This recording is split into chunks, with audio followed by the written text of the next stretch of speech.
Also, they don't want to be your fucking boyfriend. They want to rip your fucking throat out. Ah! Real vampires don't sparkle. They burn in the fucking sun.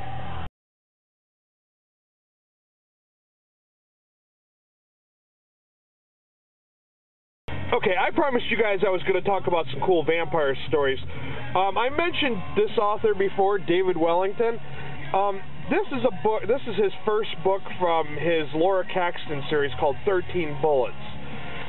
I simply love his vampire stories because he has a strong feminist character who also happens to be a lesbian, Laura Caxton. She is kick-ass. And no, she's not a cheesy lesbian story, because I know you're thinking it's written by a guy, it's going to be cheesy and overly sexual, but it's not. He writes this character with respect, and she's a strong feminist character. I really, really love this series. Right now, I'm only on book 4 or 5 of this series. The second book is called 99 Coffins and involves the Civil War, too. Civil War vampires. Makes an extra nice little... 30 Days of Night. If you have not seen these graphic novels, they are, oh my god, they are good. I love how, like, the vampires in those stories have, like, shark teeth. They're not just, like, you know, a couple canines. They're really, and those movies were good, too. And I know at one time there was an online series for this as well, which was pretty good, too. So that's worth checking out. If you've never read Bram Stoker's Dracula, that is a classic.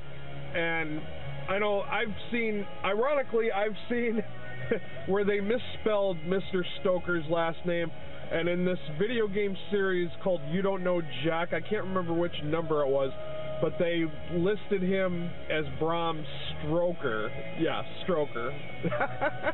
And, yeah, but if you have not read Dracula, that is an excellent piece of classic literature about vampires. And yes, the intro, yes, I was talking about Twilight. I do know that Stephenie Meyer has sold millions of copies of that book, but I'm kind of hardcore when it comes to vampires. I'm a traditionalist, and I believe that vampires should not, it's too different for me.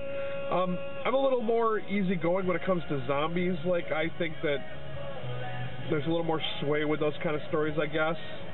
But when it comes to vampires, I don't think they should sparkle. I just thought that was too much for me. To check out for vampire fiction is Dan Simmons. I can't recall off the top of my head right now the names of some of those books, but I've read some of his literature before. He's a pretty good horror writer. Also, Stephen King. I think Stephen King is so overrated right now, but Salem's Lot was a very excellent vampire story. If you're into more sexual, sensual vampires, I would check out Poppy Z. Bright's Lost Souls. That book was excellent, and she's a pretty good writer. She writes some different type stories. I also read a Crow story by her that was very good. So many vampire movies out there, and a lot of them tend to be cheesy, but my overall favorite is Near Dark. If you have not seen this, it is about a rancher's son who gets met up with this vampire girl, and she seduces him and turns him into a vampire, but he becomes human again in the end. That one is an excellent Americana-type vampire story. It's worth checking out if you've not seen Near Dark. And also Lost Boys. Even though they have, like, a number of sequels to the Lost Boys, some of them are kind of cheesy, but I still think that they're really good, and the original is excellent by far. So I guess that's all I'm going to talk about right now, guys. I'm going to keep it kind of short. I hope you guys all had a good holiday season, whether it was Passover or Easter.